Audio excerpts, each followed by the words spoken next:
contexte général dans lequel la crise du Covid-19 a trouvé l'Université de Tchad est un contexte tout à fait normal.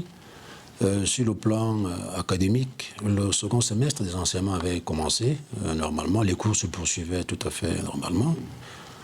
Sur le plan scientifique, les recherches de nos collègues, de nos grands étudiants, les mémoires, les thèses étaient tout à fait en mode normal, ainsi que les publications.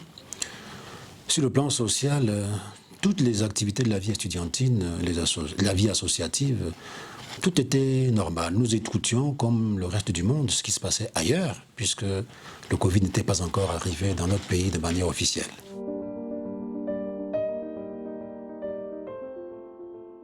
En termes d'étapes, qu'est-ce que nous pouvons dire? Le gouvernement de la République, qui observait, comme tous les autres dans plusieurs pays, la progression de cette pandémie à l'échelle mondiale, a tiré la sonnette d'alarme, on va dire, autour du 15 mars, et a souhaité qu'il y ait un arrêt d'activité à tout point de vue dans l'ensemble du pays. À l'Université de Tchad, ainsi que je vous l'ai dit, nous avions déjà commencé nos activités tout à fait normales du second semestre et nous avons suivi les prescriptions gouvernementales en procédant à la fermeture de notre établissement, de notre institution. Une fermeture générale, c'est-à-dire que les amphithéâtres fermés, les services administratifs fermés, les services à vie estudiantine fermés, les aires de jeu fermées, les laboratoires, tout était fermé. Et à l'échelle nationale d'ailleurs, on peut dire que tous les regroupements estudiantins qui ont l'habitude d'être organisés dans une des universités d'État, je parle des Jeux universitaires, des festivals des étudiants, etc., tout cela a été suspendu d'abord, puis carrément repoussé à l'année 2021. Donc voilà dans quel contexte les choses sont passées dans notre université. Alors il faut dire que le Covid nous a amené à mettre en place un ensemble d'éléments précis. Nous avons poursuivi la continuité, étant donné que les prescriptions gouvernementales étaient claires. La fermeture des universités ne signifiait pas fermeture de la dispensation du savoir. En conséquence, nous avons mis en place notre plateforme FOAD, formation ouverte à distance. Et pour permettre aux étudiants de poursuivre les cours, nous avons demandé à ce que tous les collègues puissent déposer sur cette plateforme leurs enseignements sous forme numérique. Nous avons encouragé les collègues à utiliser les plateformes d'enseignement, les groupes WhatsApp, le système Zoom, Jitsi, etc. Nous avons souhaité que tous les étudiants puissent se connecter et ça nous a mené à discuter avec une compagnie que tout le monde connaît, Orange, la possibilité pour nos étudiants d'avoir accès à la plateforme de manière gratuite. Et fort heureusement, vous le savez, depuis quelque temps, nous avons le don gouvernemental aux étudiants camerounais de 500 000 ordinateurs. À l'Université de Tchad, nous avons déjà distribué 36 994 ordinateurs, ce qui a permis à nos étudiants d'avoir plus facilement accès, on va dire, aux enseignements numériques. Donc voilà, dans le contexte dans lequel les choses se sont faites, nous avons mis en place en fait l'enseignement à distance qui existait déjà de manière larvée dans notre institution.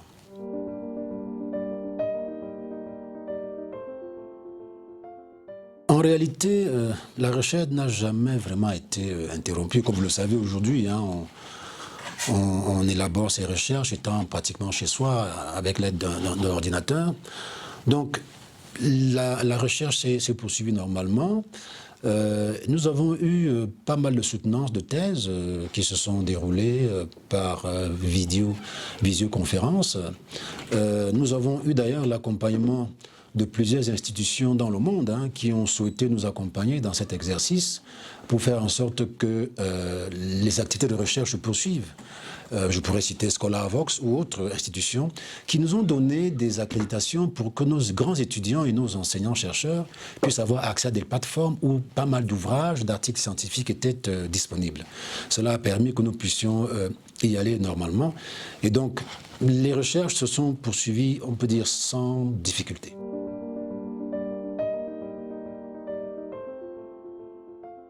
Pour les services à la communauté, nous avons dû mettre en place, d'ailleurs suivant en cela, ce qui se fait depuis l'OMS, un certain nombre de dispositifs pour que les services à la communauté se poursuivent. Certains services à la communauté. Les aires de jeu ont été maintenus fermés.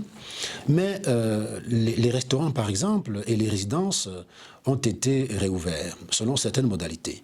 Par exemple, nous avons obligé le port des masques pour nos étudiantes et étudiants. Nous avons obligé l'utilisation des gels hydroalcooliques. Nous avons obligé la distanciation. Aujourd'hui, dans les restaurants, par exemple, nos étudiants ne s'installent plus pour consommer leur repas. Ils viennent avec soit des gamelles, soit un système de plats emportés pour qu'ils rentrent dans les restaurants, se servent ou se font servir et ressortent immédiatement en suivant un certain alignement que nous avons mis en place. Donc en réalité, sur la base de ces obligations en matière de respect des gestes barrières, comme on a dit, nous avons poursuivi la vie estudiantine. Dans les résidences, pareil, les étudiants sont relativement confinés chez eux. On a réouvert les cités, ils ont le droit d'y aller, mais le port du masque, la distanciation, tout est obligatoire. Et quand on n'a rien à faire dans les couloirs, on est confiné dans sa chambre.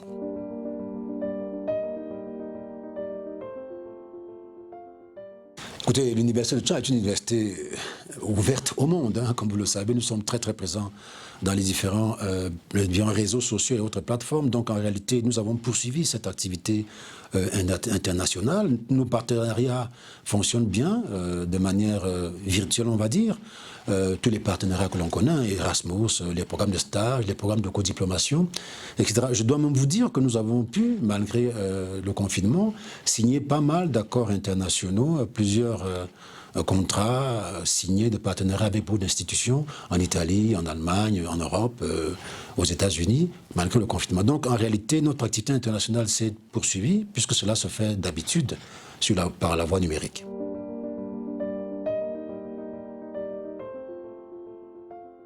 Comme vous le savez, nous sommes une université d'État, donc nous sommes une université encadrée par une réglementation très précise, et ces dispositifs-là indiquent de manière précise ce qu'il faut faire en cas de crise, et quelles que soient les crises. Pour la continuité des activités, c'est la même chose. Nous avons un encadrement qui met en évidence toutes les modalités pratiques pour le travail à distance, le travail à temps partiel, le travail en alternance, qui ont été bien entendu utilisés dans notre institution. L'université a été fermée, c'est vrai. Les amphithéâtres ont été fermés, c'est exact, mais les services administratifs n'ont jamais été véritablement fermés, parce que comme vous le savez, une université doit quand même vivre. Nous devons faire face à un certain nombre de contraintes, nous devons faire face à un fonctionnement minimal pour que les étudiants, le personnel non enseignant et les enseignants continuent de recevoir auprès de l'administration un minimum. Je prends un exemple simple, un étudiant qui veut se présenter à un concours, ou qui a un contrat à l'international et qui aurait besoin que l'administration lui signe un certain nombre de documents, on est bien obligé d'avoir minimalement un fonctionnement qui permet à l'administration de répondre à cette demande de nos étudiants. Donc oui, nous avons poursuivi un fonctionnement minimal de notre institution. Bon, alors, en matière de gouvernance, nous avons tout simplement utilisé les contraintes de la nouvelle donne. Hein. Les conseils rectoraux se font maintenant par visioconférence, hein, des outils que nous utilisons, Zoom, Jitsi et autres. Les conseils décanaux aussi, les assemblées générales de la même manière. Nous essayons de mettre en place une gouvernance axée sur la sensibilisation. Comme vous le savez, nous avons mis en place une task force against the Covid. Cette task force, qui est donc dirigée par le doyen de la faculté de médecine, nous permet de mettre en place des messages de sensibilisation importants.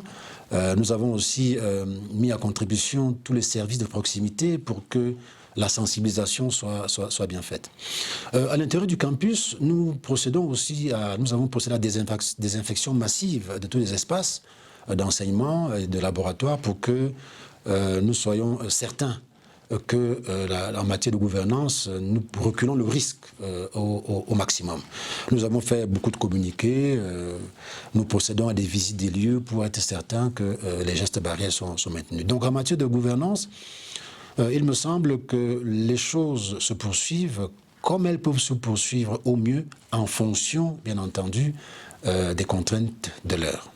En matière d'outils que nous avons mis en place, justement pour faire face et prévenir des risques d'inconfort, nous avons installé dans tous nos campus, comme vous le savez, l'Université de Tchad est présente dans 6 régions parmi les 10 du Cameroun. Nous avons installé dans tous nos campus donc des points de lavage des mains avec du savon. Nous avons disposer partout des cuves pour le gel hydroalcoolique.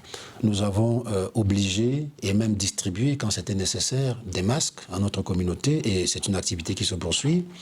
Et nous avons obligé qu'il y ait une distanciation aussi bien hors des salles de cours que dans les salles de cours. Et là, la distanciation est stricte, voire sévère.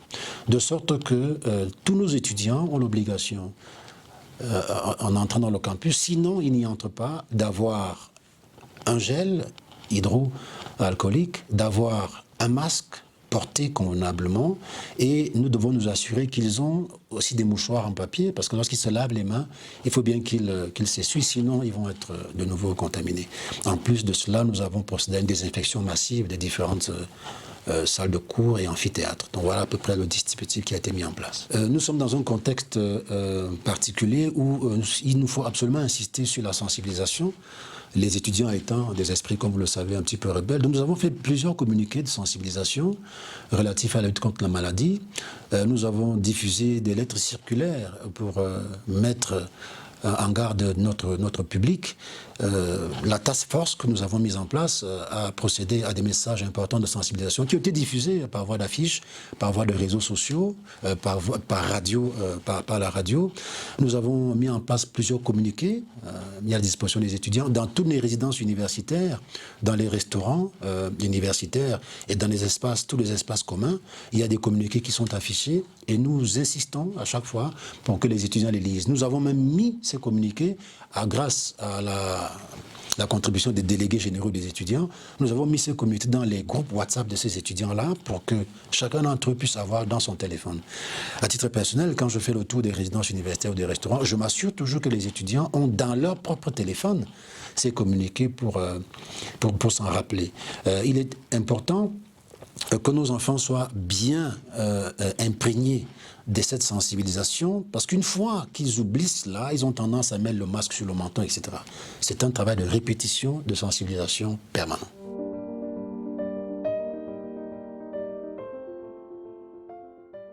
Effectivement, dans ces différentes modalités qui étaient offertes à notre réaction face à la crise, il y a évidemment les réseaux sociaux, comme je l'ai évoqué, les plateformes et autres, mais nous avons aussi la chance d'avoir une radio à l'université, c'est Radio Campus.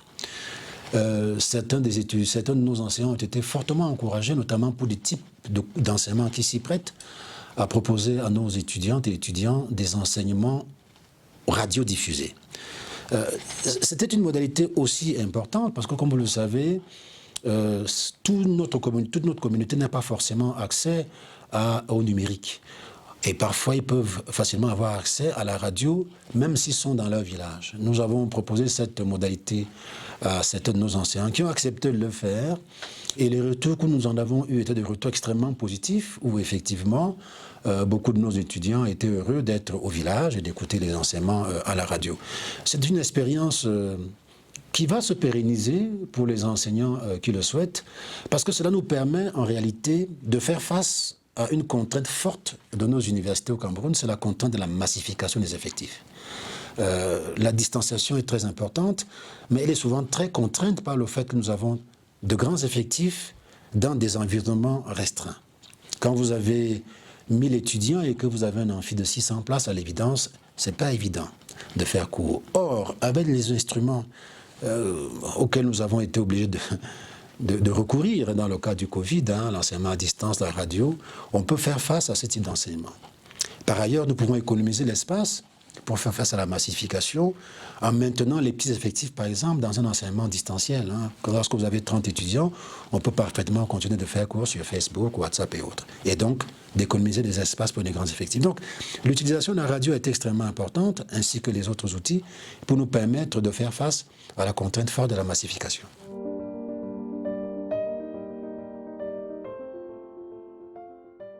Le Covid a été exceptionnel parce qu'elle nous a permis aussi de mettre, si vous voulez, de réveiller certaines modalités de fonctionnement qui existaient mais qui n'étaient véritablement pas mis en place. Je pense à notre plateforme d'enseignement à distance, certaines modalités qui existaient, mais de manière marginale, comme les groupes WhatsApp, pour certaines formations, notamment lorsque les effectifs sont moindres, ou qui n'existaient pas du tout, comme par exemple les soutenances des thèses en visioconférence, les enseignements à distance, etc. Donc c'est une crise qui nous a permis, on va dire, de réveiller certains de nos réflexes qui étaient endormis et de renouveler notre façon de faire au quotidien dans une université qui a quand même 30 000 étudiants, à peu près 700 enseignants et à peu près 800 personnels non enseignants. Donc la crise nous a obligés à nous refaire, n'est-ce pas, à nous redéfinir et à examiner un certain nombre de modalités qui ont été utiles, qui sont utiles et qui probablement seront encore utiles pour l'avenir.